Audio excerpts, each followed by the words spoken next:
Dan pada waktu itu di di Gedung Putih, Trump ketemu dengan beberapa hedge fund, dia bilang, "Oh, kamu kan untung berapa dari saya?" Ketika Trump memainkan isu balik dan harga minyaknya terkoreksi tajam, US dollar indeksnya terkoreksi ke 98 turun. Euro menguat lagi terhadap US dollar. Pound sterling menguat lagi terhadap US dollar. Singapura dollar juga menguat lagi, ringgit menguat lagi. Cilakanya rupiah tetap melemah. Nah, terus saya ngelihat gitu. Oke, apa sih yang dimau oleh Trump ini? Trump ini kan pengen Fed rate-nya turun nih. Nah, kalau Fed rate turun ini kan harus turun inflasinya. Ada 3 kemungkinan nih, Mas. Karena bulan Mei nanti nih, Chair the Fed nih akan ganti ke Kevin Warsh. Yang baru ya? Yang baru. Kevin Warsh dalam testimoninya Trump banget. Pro terhadap Fed rate yang turun. Tapi yang menarik, Kevin Warsh bilang, tapi ini nggak akan kayak 2009 ya, yang aku bilang tadi. Jadi sebetulnya Trump banget, di dalam negerinya pengen suku bunga turun, tapi keluar negerinya pelit gitu, kurang lebih kan gitu loh, bahwa dia tidak mau juga mengguyur likuiditas keluar. Jadi kalau saya bacanya ini, ya di sini menurut saya agak ada perbedaan pendapat dengan cara Menteri Keuangan Purbaya ya. Kalau Menteri Keuangan Purbaya kan bilang bahwa ekonomi akan memasuki fase ekspansi. Nah, bacaannya, walaupun dia tidak mesitir dari mana ya, kalau saya sih ngelihatnya mungkin loh, saya juga nggak tahu ya, mungkin saya dengan Purbaya sama ngeliatin testimoninya Kevin Warsh mungkin. Kalau dari sisi saya, ya saya merefer itu. Kalau Purbaya aku nggak tahu. Jadi kalau merefer itu memang kemungkinan kalau The Fed pilihannya ke bunga rendah, berarti kan inflasi rendah lagi. Berarti harga energi akan rendah kan. Berarti akan ekspansi. Tapi kalau saya sih mencermati omongan Kevin Warsh nggak begitu. Bahwa Fed rate-nya turun ya, tapi dia bilang nggak akan kayak 2009. Jadi fase ekspansi likuiditas keluar yang akan mengakibatkan ekonomi kita juga dapat likuiditas. Menurut saya, kalau berdasarkan ucapan dari Kevin Warsh, tidak. Jadi kalau kayak baca dari sini, drama perang ini nggak akan selesai. Dipelihara ini berarti? Dipelihara. Akan terus-menerus ya? Akan terus-menerus. Naik turunnya akan terus dimainkan terus. Ini alatnya Trump memang untuk mengakibatkan dunia bermasalah secara liquidity kan? Karena isu perang yang terus dipelihara. Tapi bahwa perang ini juga bagian dari game plan dia untuk money printing, itu sangat jelas juga kita baca. Nah, jadi dari situ Mas, menurutku ada 3 kemungkinan nih. Kalau besok Kevin Warsh sudah efektif di Mei ini, harga minyak di-maintain di 100, mungkin menurut saya Fed rate tidak seperti yang dibayangkan orang cepat turun, atau harga minyak di 80-90, mungkin Fed rate nanti akan mulai turun, atau di bawah 70 lagi harga minyaknya, sehingga Fed rate bisa agresif. Turun berasa ya? Berasa. Nah, sekarang dampaknya nih secara geopolitik nih. Kalau di sini jelas, menurut saya uang murah ekspansi ke banyak negara akan terjadi. Karena kembali lagi ke settingan pabrik yang dulu, inflasi rendah gitu loh. Kalau 80-90 menurut saya tetap dalam posisi ketidakpastian. Kalau di 100, seret. Nah, saya baca gitu, apa nih yang akan jadi isu besar di 100 kah? Di 80-90 kah, di 70 lah. Trump bilang dia akan ketemu sama Xi Jinping di awal Mei. Betul. Jadi Mei ini akan banyak isu-isu besar secara makro sebetulnya. Perundingan Iran Amerika, pertemuan Trump dengan Xi Jinping, pergantian Chair the Fed. Itu pergantian Chair the Fed menentukan ini ya? Menentukan. Jadi menurut saya kalau Trump dan Xi Jinping kondusif, ketemu win-win, ya mungkin menurut saya bisa ada kemungkinan sih akan ke 70 lagi. Tapi kalau saya analisa kayaknya nggak mungkin. Karena Trump itu juga dia punya janji kepada industri migasnya kan. Jadi menurut saya kemungkinan besar akan dimoderat nih. Di 80-90. Dan mungkin bisa ke 100. Gitu ya. Nah, tapi ini kan never ending story nih. Kawan bersama yang saya lihat dari Amerika Serikat, meskipun mereka secara politik berbeda dengan Trump, tapi ada kawan bersama mereka. Mereka tetap menginginkan Amerika sebagai negara kuat kan, hegemoni US dollar. Jadi kalau menurut saya isu ini akan dipelihara. Isu perang ini. Isu perang ini, karena itu yang mengakibatkan volatility kan. Ambil untung itu ya. Ambil untung itu. Nah, Ini yang akan berdampak ke negara-negara kayak kita. Nah, ini nih. Itu loh, negara-negara kayak kita berdampak gitu. Karena kalau menurut saya kelihatannya sih Amerika, Cina gitu ya, kemudian Rusia gitu ya, kemudian Iran sendiri. Ya kalau dilihat dari sisi soal minyaknya gitu ya, Rusia jelas diuntungkan oleh keadaan ini. Indonesia datang pun dia bilang nggak ada diskon. Tetap harga normal. Harga normal. Jadi kan sebetulnya Rusia pun diuntungkan dengan situasi saat ini. Ya. Amerika Serikat juga diuntungkan. Walaupun Amerika Serikat ternyata ya chicken only gitu. Dia juga nggak berani untuk merealisasikan sampai ke 120 ya. Tapi dia kan kemudian mengkompensasi itu dengan goreng-goreng kan. Money printing kan. Iran, dia tahu semua negara akan dihantui oleh inflasi yang tinggi akibat energi. Sehingga kan dia bilang, yang berkawan sama saya boleh lewat Hormuz, yang enggak boleh. Jadi kalau kita lihat nih, masing-masing menikmati dengan caranya. Rusia menikmati juga peningkatan harga, ya kan, yang tadinya kena sanksi dagang juga dia bilang nggak ada diskon. Amerika Serikat juga menikmati, tapi tidak optimum. Optimumnya dia cari dengan goreng-goreng di pasar keuangan. Iran dengan cara ongkos orang lewat kan? Gitu loh. Nah, dalam kacamata ini saya lihat jelas sekutu Amerika Serikat kenapa nggak mau dukung Amerika? Karena Iran tahu semua negara takut didemo sama warganya. Takut inflasi naik. Inflasi naik gitu. Jadi kan kurang lebihnya kalau dibaca Uni Eropa, Jepang, bahkan Cina. Ya kalaupun saya dapat kontrak 80, tapi kalau nggak bisa lewat, kan bisa 150 juga. Karena harus bayar fee. Tapi kan kalau misalnya saya bayar fee-nya cuma 5 atau 10 kan kalau dia berkawan kan. Ya kan? Makanya kan sebetulnya tidak ada yang menggambarkan posisi yang tegas kan. Bahkan Uni Eropa dan Jepang diajak oleh Amerika Serikat untuk ini kan nggak mau. Cina pun sama loh Mas.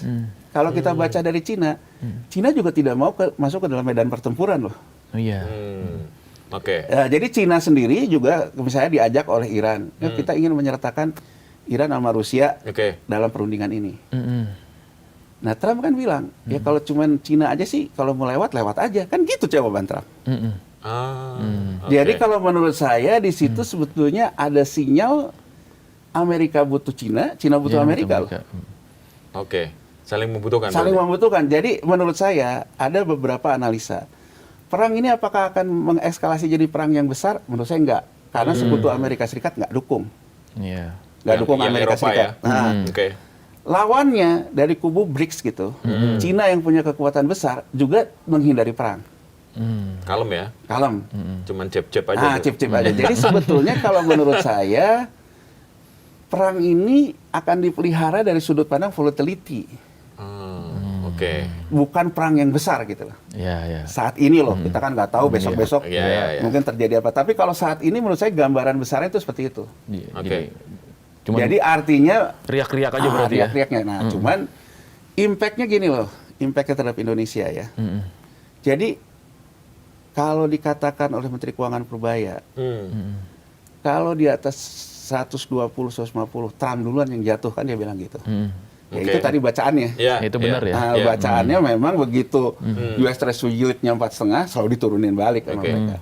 Artinya memang orang Amerika Serikat sendiri nggak kuat. Ya kan? Dan ini juga pernah dikatakan oleh Jeremy Powell memang 2019 gitu. Jadi dari sisi itu betul. Kemudian Menteri Keuangan Purbaya mengatakan asumsi yang sudah dihitung sampai akhir tahun 100. Ya ini seperti bacaan saya tadi Mas. Kan artinya kalau kita optimis berat, setelah Xi Jinping ketemu Trump mungkin ke below 70 dan rasanya tidak mungkin. Gitu loh. Karena kan ada kepentingan industri migas juga. Dan kalau dilihat dari order yang origin antara produser minyak yang punya fisik dengan konsumen yang butuh fisik, memang stabilitasnya di 80-90. Jadi kalau menurut saya sebetulnya angka keseimbangan baru tuh di bulan ini kebaca sih di 80-90. Di luar ini akibat ordernya hedge fund kan, goreng-goreng duit. Jadi kalau menurut saya bahwa hitungan dari Menteri Keuangan bila sampai akhir tahun, asumsi kita paling tinggi 100 itu di sini. Dan kemudian kan dia bilang kan, average-nya bisa kita manage kan, termasuk tidak menaikkan harga BBM subsidi dan sebagainya. Tapi kenapa rupiah kita Anjlok. melemah terus? Gini loh gambaran besarnya. Tadi aku gambarin, Mas. Mm-mm. Ini kita ngomong technical aja deh. Jadi artinya biar kita juga tahu gamenya gitu ya. Oke. US dollar index di atas 100. Euro melemah terhadap US dollar. US dollar index dinaikin ke 100 karena apa? Karena hedge fund naikin harga minyak ke atas 100. Ya. Oke. Pound sterling jatuh, ringgit jatuh, semua jatuh terhadap US dollar, rupiah jatuh. Kalau di titik itu kita menganggap rupiah kita melemah, tren global. Oke. Ya. Semua turun. Sama turun semua. Ketika Trump memainkan isu balik dan harga minyaknya terkoreksi tajam, US dollar indeksnya koreksi ke 98 turun. Oke. Euro menguat lagi terhadap US dollar. Pound sterling menguat lagi terhadap US dollar. Oke. Singapura dolar juga menguat lagi, ringgit menguat lagi. Rupiah. Cilakanya rupiah tetap melemah. Artinya menurut saya faktor kita bukan hanya harga minyak, Ada faktor lain. ada faktor lain. Jadi gini loh, aku ingin menggambarkan, mungkin buat banyak negara, perang inilah yang memicu persoalan fiscal cliff, kesenjangan Oke. fiskal dia. Iya. Banyak negara ya. Banyak negara. Ya. Di kita. Tapi kalau kita dengan posisi bahwa ketika US dollar indeksnya pun melemah, rupiah tetap melemah, berarti sebetulnya persoalan kita tidak hanya diakibatkan oleh harga minyak. Tapi Ada ada hal lain. faktor lain. Ada Apa faktor itu, lain. Mas? Nah, kalau kita mau jujur, Ah, sebelum harga minyak pun rupiah sudah melemah. betul. Iya. Iya, betul itu. Artinya sebetulnya isu terbesar kita sebelum harga minyak pun terjadi, kita sudah mengalami yang namanya fiscal cliff, jurang fiskal. Iya. Penerimaan yang turun, belanja yang naik. Iya. Iya. Iya. Jadi kurang lebih, Mak, yang ingin aku katakan, kita tuh sebenarnya mobil kita nih, udah di pinggir jurang. Oke. Datang isu harga minyak ini, dia bisa ngedorong jatuh Mempercepat jurang. jatuh. Oke. Negara lain, mungkin isu perang dan minyak ini, mendorong mobilnya ke pinggir jurang. Jadi di situ bedanya. Kalau kita sudah ada di pinggir jurang, Iya. Kedorong. ya ke jurang. Iya. Kalau yang lain tuh baru kedorong ke pinggir jurang. Oke. Oke. Makanya kan yang selalu disoroti oleh lembaga rating dan sebagainya, kalau mobil lu udah di pinggir jurang, kurangin dong penumpangnya. Biar kalau misalnya nanti didorong, Oke. nggak langsung jatuh. Oke. Iya. Kan Iya. gitu ya? Iya. Itu kenapa banyak ekonom-ekonom menyoroti harusnya kayak MBG dan sebagainya mulai Subsidi. dikurangin dong bebannya sini. Betul. Karena kita ada Ya. Dorongan dari luar. dorongan itu. dari sini gitu, Iya. yang akan bisa membuat kita jatuh ke Makin jurang. cepat. Jatuh. Jadi saya ingin menggambarkan sebelum ada ini pun, sebetulnya mobil kita ada di pinggir jurang. Oke. Iya. Iya. Tapi ini kan yang selalu dibantah, kita banyak uang lah segala macam itu loh. Iya. Iya. Jadi kalau menurut saya posisi hari ini sebetulnya menunjukkan ya bahwa kita di luar harga minyak pun kita sudah punya problem. Oke. Problemnya apa? Ya kan? Problemnya kan sederhana sebetulnya. Menteri Keuangan bilang, kenapa orang takut sama defisit yang melebar? Iya, iya, iya. Defisit yang melebar itu menunjukkan bahwa belanja pemerintah agresif. Ya. Itu artinya pemerintah concern terhadap roda ekonomi yang berputar. Dia bilang, kalau orang bilang bahwa penerimaan negaranya turun, enggak tuh. Pajak dia bilang dari Januari sampai 1 triwulan ini naik 30%. Oke. Tapi dia juga mengakui belanjanya naik lebih besar kan. Iya. Makanya defisitnya pun terbesar Terbesar. sepanjang Iya, sejarah kita. Sejarah kita, iya. Yang menarik Mas, kalau kita lihat silpanya. Jadi silpa itu kan selisih penggunaan anggaran. Iya. Ya kan gini loh. Ketika memanage cash flow pemerintah itu, satu datangnya dari penerimaan negara. Oke. Dia bilang tadi pajaknya naik 30%. Belanjanya naik 100% lebih. Berarti kan saya akan tutup defisit ini dengan ngambil hutang kan? Iya. Ya. Iya. Iya. Yang menarik sebetulnya di Maret itu data bid ratio. Jadi bid ratio itu ketika pemerintah menawarkan surat utang ke pasar. Berapa permintaannya? Rata-rata kita itu bid rasionya itu 2,5 kali. 2,5 kali. Oke. Dan sejak kita COVID, setiap oversubscribe ini selalu diambil oleh pemerintah. Oke. Namanya front loading. Jadi kurang lebih mintanya cuma 100. Pasar yang tertarik beli di book building 250. Oke. Iya. Departemen Keuangan memutuskan front loading aja, ambil semuanya. Oke. Artinya ini kan kalau begitu dia tahu front loading, silpanya kan naik. Kan gini loh Mas, ya kan? Jadi kan anggaran yang tidak terpakainya itu silpanya naik.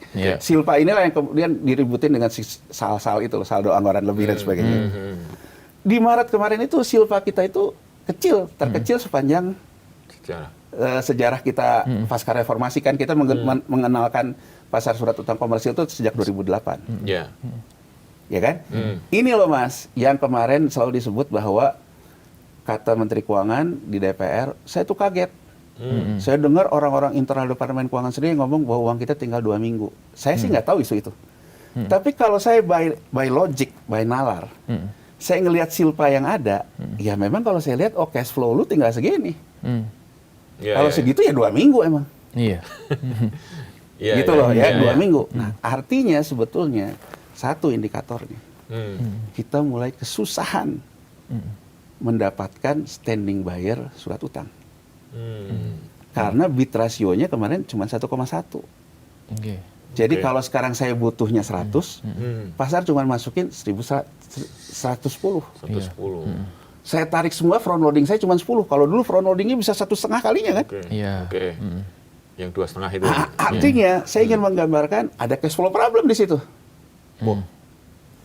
Bahaya nih. Kan gampangnya gini loh Mas, kita kan warung rokok nih. Ya nggak, warung rokok. Ya kan, warung rokok. Kita misalnya beli rokok. Ini ngutang nih. Dari yang ngutang ini saya bisa tawarin ke Mas Pung. Mas Pung, biayain dong saya kasih kredit modal kerja. Karena nanti akan bayar kok. Yang itu pada ngutang. Nah, ini historicalnya kok. Ya kasbon tuh karena 10 hari berikutnya bayar. Mas Pung masih percaya ke saya. Mas Pung kasih ke saya. Ya kan? Saya bisa belanja lagi rokok, bisa jualan lagi. Nah, yang terjadi kan kurang lebih gini nih. Saya ngomong ke pasar, pasar, biayain dong kelebihan defisit saya yang segini. Nah, ini kan diterpa isu rating dan sebagainya ini yang terkait fiskal dan sebagainya. Nggak dapat. Nah, jadi kalau menurut saya jauh sebelum harga minyak naik kita punya isu itu. Isu defisit yang melebar, akibat belanja yang besar, dan ternyata yang mau jadi pembeli siaganya pun nggak ada. Dalam kacamata geopolitik seperti itu, kita membutuhkan lagi asing yang di awal aku cerita di 2016, asing lepas semua SBN kita yang akhirnya sama domestik. Artinya sebetulnya yang terjadi sekarang, domestik pun sudah tidak punya kekuatan lagi untuk membeli. Itu kenapa banyak lembaga rating kayak S&P, Moody's mengeluarkan outlook negatif terhadap pemerintah juga terhadap perbankan. Karena kan kalau misalnya pemerintah ini outlooknya negatif terhadap fiskal, memaksa perbankan yang menjadi standing buyer-nya, negatif kan dia juga sama dua-duanya. Makanya kalau kita lihat saham perbankan juga nyungsep semua. Iya, betul. Jadi sebetulnya posisi itu tuh yang menggambarkan itu. Nah, jadi kalau menurut saya apa yang dilakukan pemerintah sejauh ini dua hal sebetulnya. Satu, mencari standing buyer yang selama ini ada. Jadi coba kita perhatiin, Danantara ketika pertama kali dibentuk, Rosan sama Pandu pertama kali ketemu sama BlackRock. Purbaya kemarin ke Amerika ketemunya sama BlackRock. Kenapa? Ada data dari Bank of International Settlement. Data dari Bank of International Settlement sejak 2013 yang aku bilang tadi, proses the Fed tapering off, peran non banking institution melewati banking institution di negara maju. Jadi di negara maju kalah ya banknya ya. Banknya kalah. Orang lebih memilih nabung di non bank dibandingkan bank. Produknya apa? Hedge fund. Dia dapat uang dari hedge fund di non-bank ini, dia salurkan melalui investment bank. Itulah MSCI rating segala macam itu loh. Jadi artinya proses kreditnya lewat pasar keuangan. Nah, data yang sama dari Bank of International Settlement, dananya masuk lewat instrumen hedge fund, investment bankersnya kemudian menempatkan kemana? Yang terbesar adalah ke pasar surat utang pemerintah. Itu terbesar. Jadi aset surat utang pemerintahnya segini. Jadi dari Bank of International Settlement itu sendiri sebetulnya mengatakan kesulitan saat ini kemungkinan terjadi bubble di pasar surat utang pemerintah. Yang entah terjadi di mana.